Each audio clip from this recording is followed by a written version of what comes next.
I'm Becca, and this is my BookTube.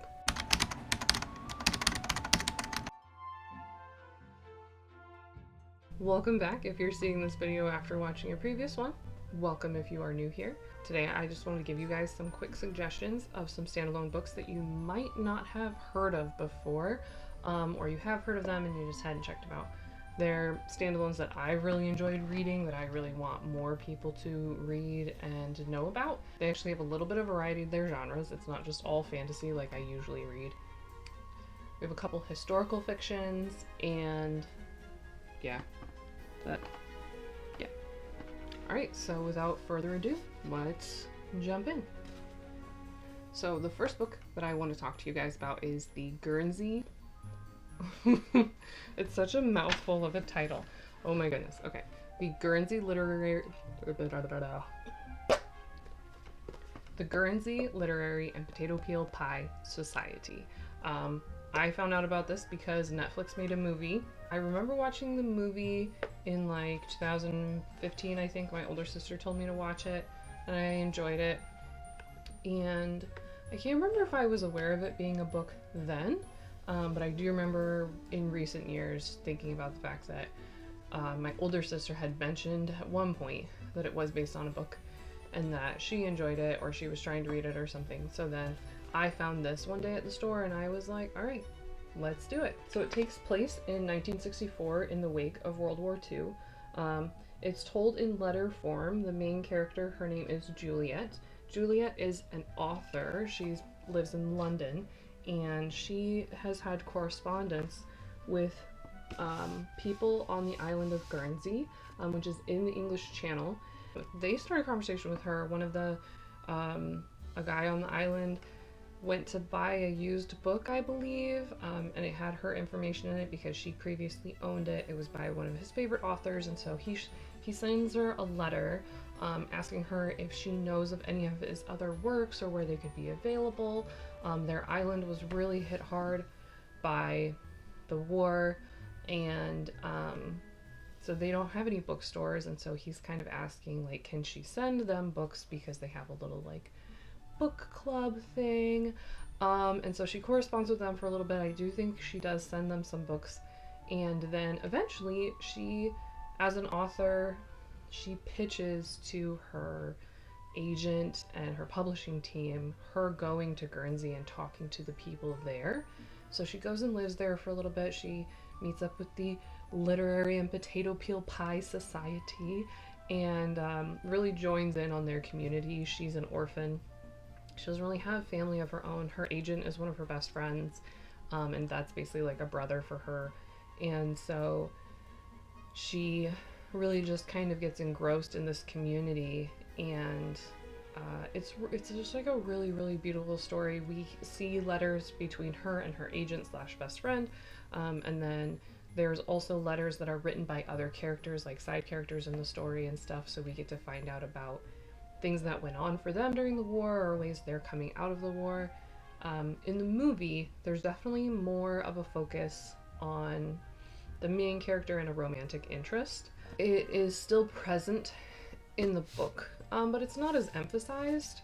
I do think that that was a really good intentional choice by the people who made the movie, because I think if they had really stuck with what was in the book for like the romantic part of it, it would have been very boring. There were a lot of other subplots going on that really only work in book form and don't really translate or carry over well into a movie form. So I do actually highly recommend watching the movie first so that you can kind of get a lay of what's going on, like get a mental map of the characters in the story, and then read the book, and then maybe go back and watch the movie again and see if it kind of grows your appreciation for their story. But that is the Guernsey Literary and Potato Peel Pie Society. It has two authors, Mary Ann Schaffer and Annie Barrows, and I highly recommend. It's a fantastic read. The next book that I have is called Great or Nothing. It also has multiple authors. This has 4 authors. The authors' names are Joy McCullough, Caroline Tung Richmond, Tess Sharpe, and Jessica Spotswood. And I found this book a couple years ago. I was wandering the library in the summer and it was just like on a shelf as like these are books the librarians are suggesting right now. And I was very much drawn to the cover. I thought it was really beautiful. Picked it up and found out that it is a reimagining of Little Women. It's a really beautiful, fun reimagining of Little Women, which was like one of mine and my sister's favorite movies to watch when we were younger. We are a family of all girls, so we were really entertained by their chaos and shenanigans, and I think a lot of us, I mean, there's only 3 of us, but I think we really saw ourselves reflected in the characters as far as like oldest, middle, youngest, and definitely, I mean, we watched the 90s one, which had like Winona Ryder and Christian Bale as Joe and Lori. So those were like that was just such an impactful story for us growing up. The story in Great or Nothing begins in autumn of 1942. And a lot of the characters are still reeling from the events of Pearl Harbor, which happens in December of 1941. And their story starts after Beth's death. So we don't necessarily see Beth as a present character. She's talked about a lot by the characters, but she does get a perspective. We see her perspective in poem form. Every once in a while between chapters, we'll just get the singular page from Beth where she is talking in poem form, and a lot of times it's kind of this reflective thing where she's like watching her sisters live life without her and is either, you know, mourning not being with them or like watching them push through and pursue different things in their lives. The original Little Women takes place during the Civil War, I believe. I don't fully remember, unfortunately. But okay, so it takes place after Great or Nothing takes place after Beth's passing. Meg, which is the oldest sister, is home in Massachusetts with Marmee, and Meg is teaching at the local high school. Jo, the middle daughter, is living in Connecticut in a boarding house for women who are building planes. She's part of the women who went and worked in factories, putting machines, weapons, planes, things like that together for men who were involved in the war. Amy, the youngest, has gone to Montreal to study art. However, in a shocking twist of events, she sneaks off to London and joins the Red Cross. I think, if I'm remembering right, because I read this like 2 or 3 years ago, she like lies about her age, lies about her identity to get a spot in the Red Cross, goes over there, and then she runs into Laurie, and he keeps her identity a secret and doesn't tell her family initially, I think. But yeah, so that's cool. I thought it was a really fantastic historical fiction, especially if you are a fan of Little Women and you kind of know that story. It was fun to see the characters reimagined in different places. And then another very cool thing that I do find very fun about historical fiction is when the authors take real events and put them into the story. So there was an event that took place in Massachusetts in, what did I say, it was in 1942. In 1942 or 43, there was a big fire at this, like, dance hall thing. It was somewhere where everyone would go hang out and party and stuff. And they had this, like, back exit door that I think, like, locked. And you couldn't unlock it from the inside. And I think when I read into it, it was because they didn't want people, like, sneaking in. But what happened was that a like cheap decoration piece caught fire and trapped a lot of people, and there were a lot of people injured and killed, and it was very tragic. But they talk about it in this because Meg's character had gone there to hang out with like friends and a potential boyfriend, and so it was just really, really, I think it did a really good job addressing how grief can impact a family, how it can really drive people away if they don't turn to each other to process the grief together. And yeah, I thought it was really, really beautiful and very, very fun. to read, especially as a middle child in an all-girl family. And so yeah, so if you have sisters and you enjoy Little Women, you enjoy historical fiction, great or nothing by a plethora of authors. Alright, so one last historical fiction to suggest to you, which also still has a bit of a fantasy element, is The Raven's Tale by Kat Winters. The whole story takes place in 1826. We start in like February of 1826, and I think we end in like December of 1826. It's told in a dual point of view because the basis of the story is that our young Edgar Allan Poe, The Raven's Tale, the Raven, our young Edgar Allan Poe is struggling to really find himself, to really find his place in his society. He's kind of struggling with his adoptive family. If you know Edgar Allan Poe's story, you know he had kind of a rough go at his young life and much else of it. He dreams up this muse called Lenore, and she kind of takes shape, she takes form. So we get the dual point of view is Edgar Allan Poe and then Lenore, and we kind of trade between them, and it is so good. If you love Edgar Allan Poe because he's like dark and creepy and gory but still so like magical and lyrical and beautiful, you'll absolutely love this. The author is a big Edgar Allan Poe fan. She even writes in the author's note at the end of the book is The Raven's Tale is a work of fiction, yet most of the characters, settings, and events portrayed in the novel emerged directly from Edgar Allan Poe's biography. So a lot of it was based off of fact, but the story is definitely fiction. It's very, very unreal, and yet just like so much fun to read. Perfect for an Edgar Allan Poe fan, perfect for a macabre fan. I read this because in October a couple years ago, I decided that I wanted to make myself like an autumn, fall, spooky TBR and read just specifically books from that. And I found this when I was just wandering around the library. Found it and I was like, oh, that looks appropriately themed for my essentially Halloween TBR. And I'm so glad that I read it. I do need to get myself a physical copy so that I can have one for my shelf. But this one I got from my library. And so yeah, that is The Raven's Tale by Kat Winters. And that concludes our historical fiction section of this video. The next book that I want you guys to check out that is an amazing standalone is actually by an indie author. We'll see how well this works. Okay. The Light of the Second Star by Vanessa Raccio, I believe is how you say her last name. I got to read this as an ARC, advanced reader's copy if you don't know. I read it in February of 2022 or 2023, and I think it was 23.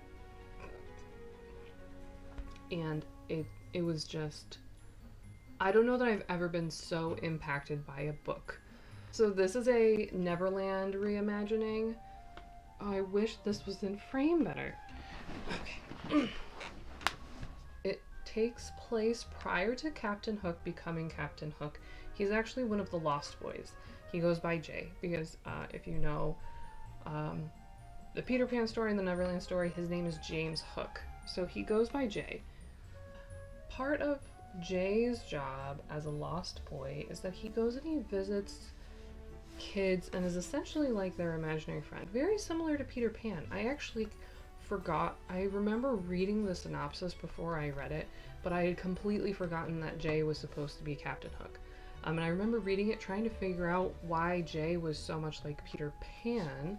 And I kept trying to figure out who he was, and it wasn't until the end of the book that I remembered that he was supposed to be Captain Hook.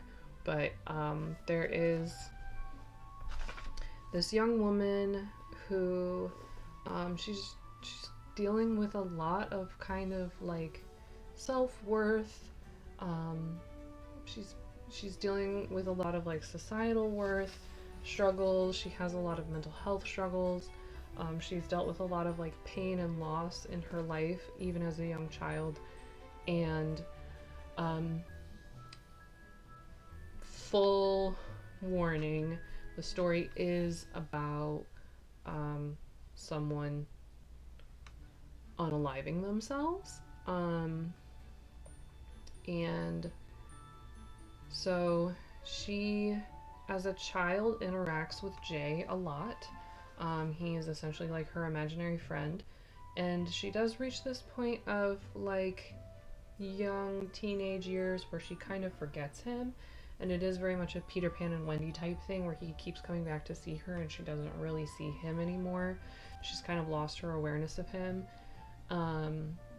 And so we jump between seeing her in the real world and seeing her in Neverland. And when she's in Neverland, she's trying really, really hard to get back to the real world. And you keep thinking that she will eventually get back to the real world. And at the end, spoiler, find out that she can't get back to the real world. She is going to be staying in Neverland. But Peter Pan's actually kind of a little bit of a, not necessarily a villain, but definitely like an antagonist in the story. But also, if you have ever read J.M. Barrie's original Peter Pan story, which I have, he's not necessarily a bad character, he's not a villain, but he's really not a good guy.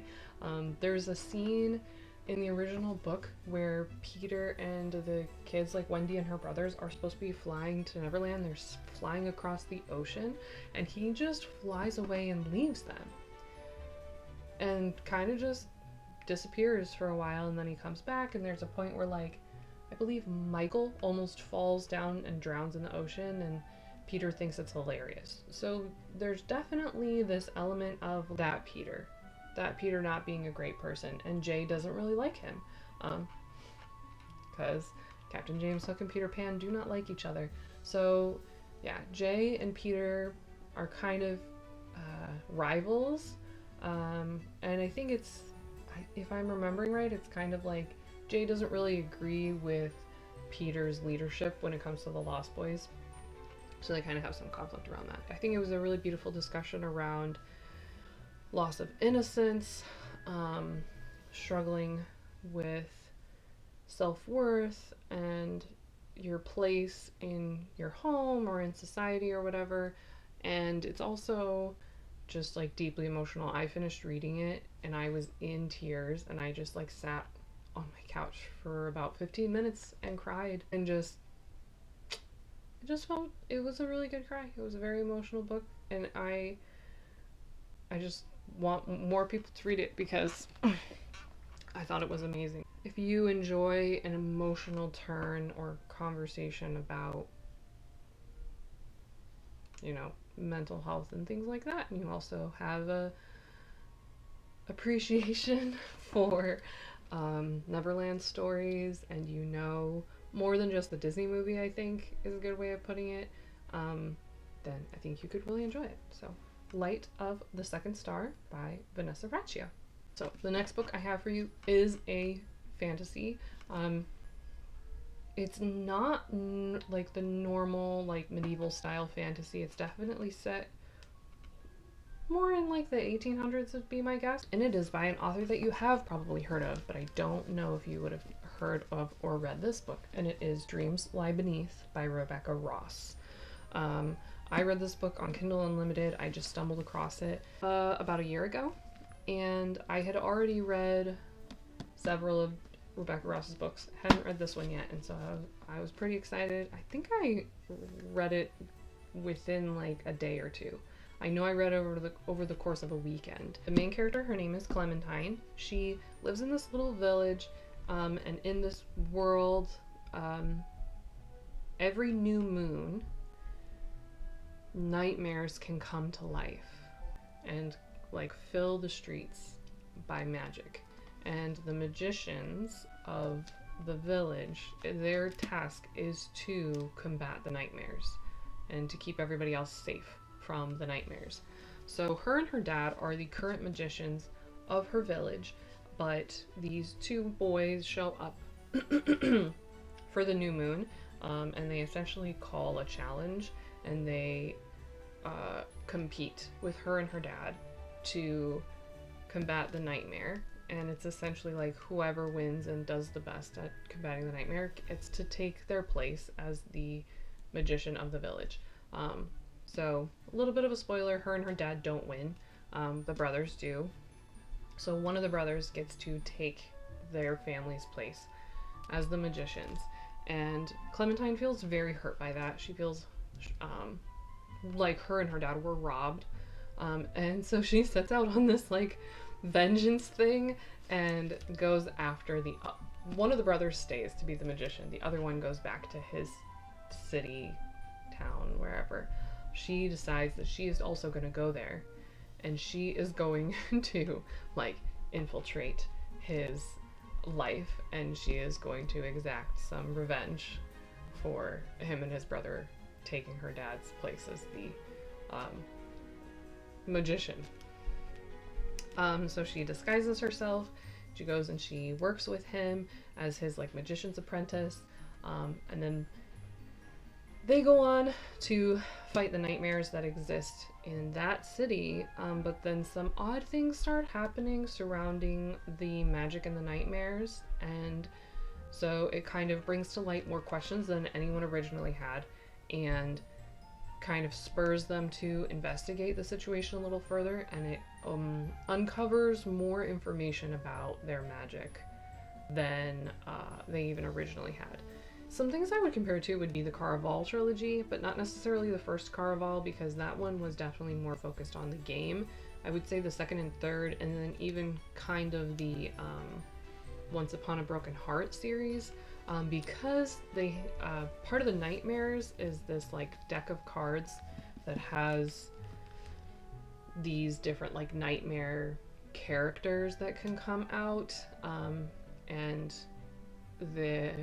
it's very, very similar to the like deck of cards in the Caraval stories, and so that was gorgeous. And I will always say this: Rebecca Ross is so talented, because I don't know how or what she does, but you can just hear so much of what's happening when you're reading. She is such a gorgeously lyrical writer and musical writer, essentially, where like it's not necessarily that she writes in lyric form or that she writes about music. There's almost this element that like while you're reading you can get very immersed. I can always almost hear like a score or soundtrack playing in my mind when I'm reading her books, and that's not something I have happen consistently when I'm reading. It is exclusive to reading Rebecca Ross. Yeah, this was very fun. It was an excellent little standalone that I got to read of hers, and I would hope you read it too. That is Dreams Lie Beneath by Rebecca Ross. So this next one is The Wild Huntress by Emily Lloyd-Jones. She basically exclusively writes standalones, but they are all kind of existent in a similar world. Her other book up here, The Drowned Woods, is really, really good, and it is connected to a different standalone called The Bone Houses. This book can technically connect to those in the sense that it's like similar mythology, and I didn't remember this, but I guess in The Drowned Woods, one of the characters in this book is mentioned. So they have a connection, but you do not have to read them together. They are standalones. This standalone I really, really enjoyed. It just came out this past fall. Full of fall vibes, and it has a cat, and the cat, I love it. She put it in her dedication and posted it repeatedly on social media. It says, "For my wonderful readers, don't worry, the cat survives." Her books always have an animal companion. The Drowned Woods had a corgi. The Bone Houses had a goat. Now we have a cat. And it is very much like the Flurkin in Captain Marvel. So if you enjoyed the Flurkin, you'll love this cat. But anyways, so in The Wild Huntress we get 3 points of view. The points of view are told from Bronwyn, which is our female main character, and then we have, I hope I'm saying this right because it's Welsh, I believe it's just pronounced like Gideon, and Pryderi. who are two male main characters. One is a noble, a prince, and then the other is kind of this like monster hunter type character. This is based off of the Welsh myth of the Wild Hunt, which is run by Aron,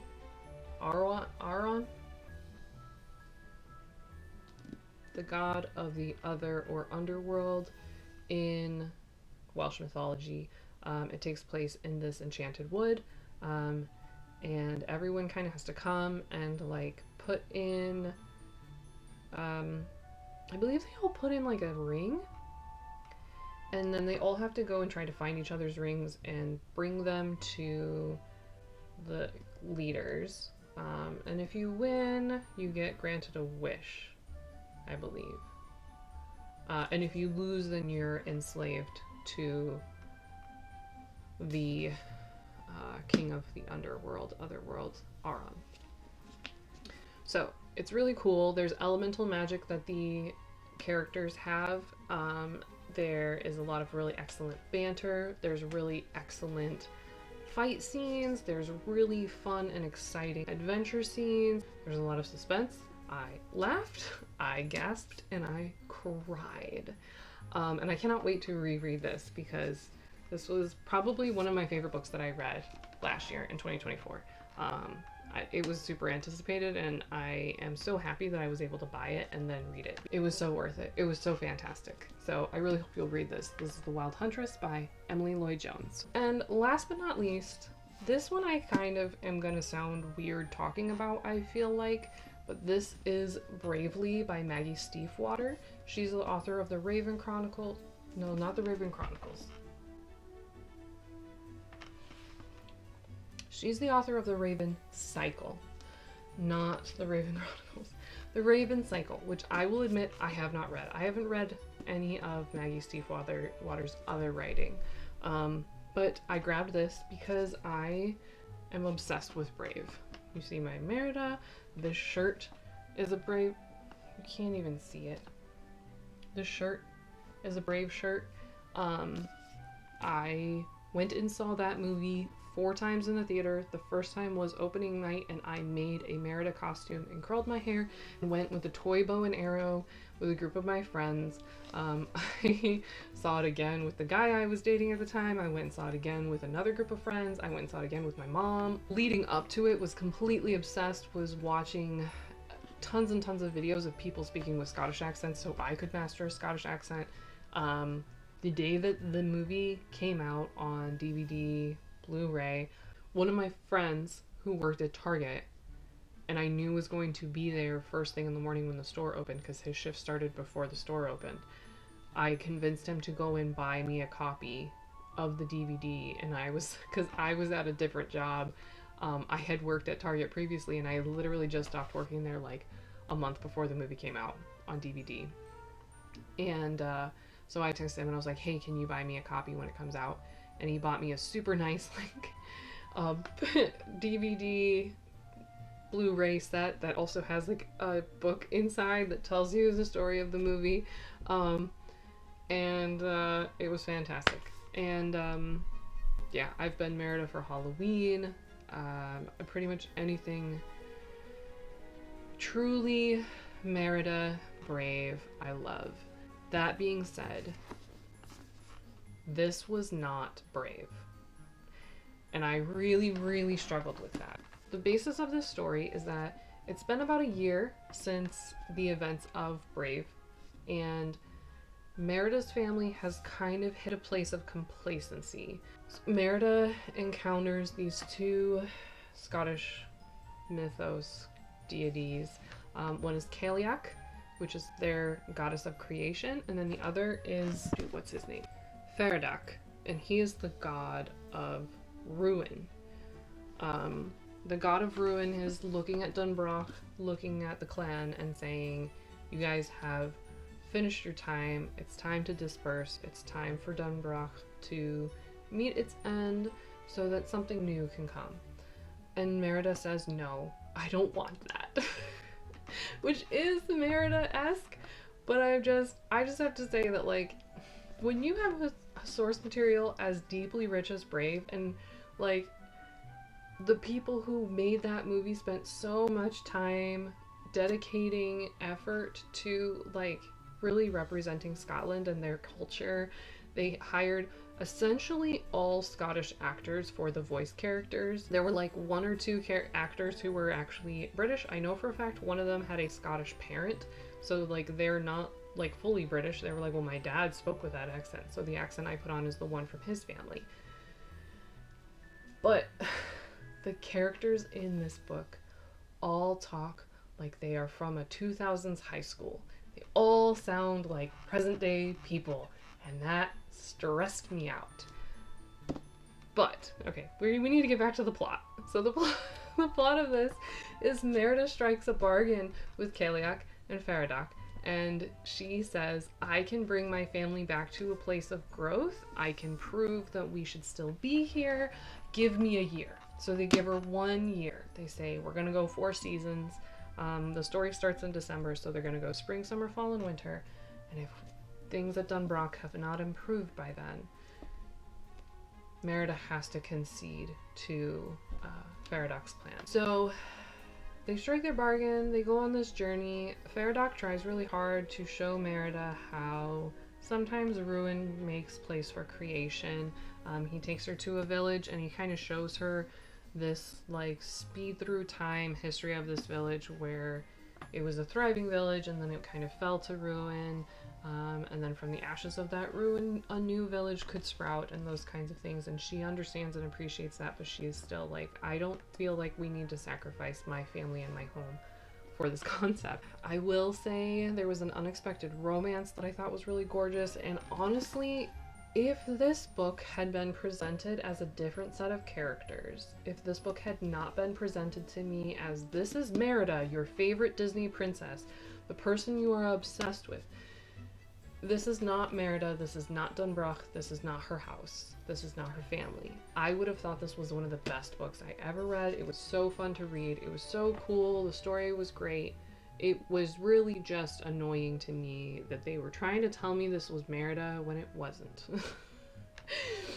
If you're gonna use such a great source material, just use it. Don't throw it away. I still highly recommend this book because I do think it was a great book. I just am going to warn you that if you are like me and you loved and obsessed over Brave, if you loved this movie as much as I did, do not read this book with the mental assumption that this book is about Merida. This book is not about Merida. It is about someone else and someone else's family. They are just pretending to be Clan Dunbroch.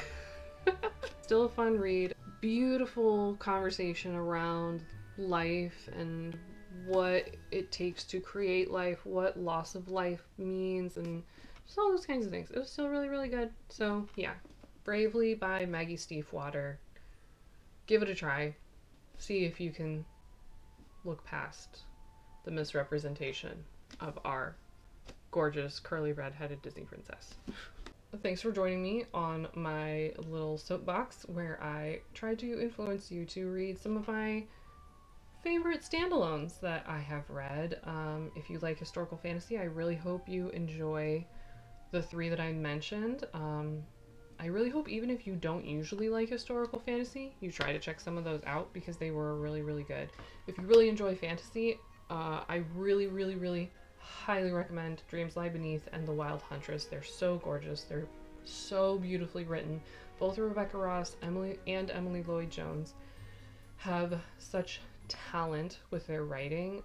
I cannot rant or rave about either of them enough. I love their books. And give Maggie Stiefvater's Bravely a try. It's not going to hurt anything to read it. You might just enjoy it.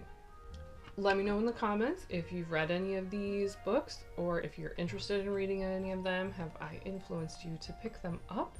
Go find them at your local library. Find them on Kindle Unlimited if they're there. What are some of your guys' favorite standalones? Let me know in the comments so that I can check them out. I really love a standalone. I enjoy reading series. Sometimes a duology can give the best, I feel like, encompassing of a story, but I do really enjoy standalones because I like being able to read a story and then kind of just let that story live in my mind as a singular thing and move on to something else. Don't forget to like, Don't forget to subscribe, and I will see you next time. Bye.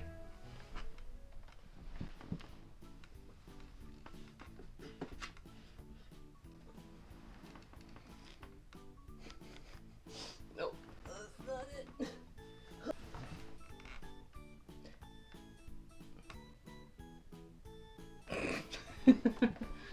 Oh no.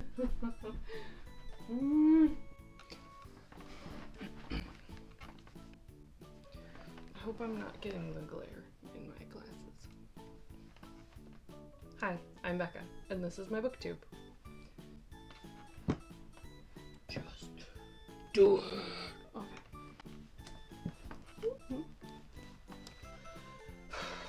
Oh no, I'm sweating. Ugh.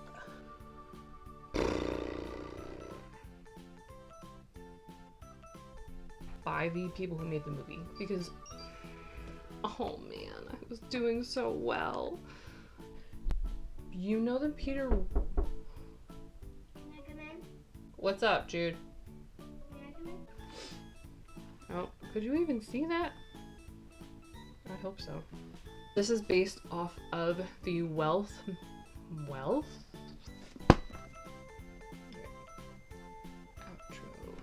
The worst part of every vehicle.